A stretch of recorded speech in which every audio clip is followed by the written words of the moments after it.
Why does this bamboo instrument sound like a train pulling into the station? This is the lusheng, an ancient bamboo instrument played by ethnic groups in southwest China, especially the Miao and Dong people. It's built from multiple bamboo pipes with small metal reeds inside. When they blow into it, the sound is powerful, buzzing, and honestly louder than my alarm clock.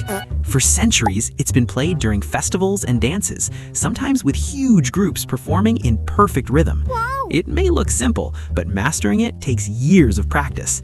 Would you want to hear a whole festival filled with this sound?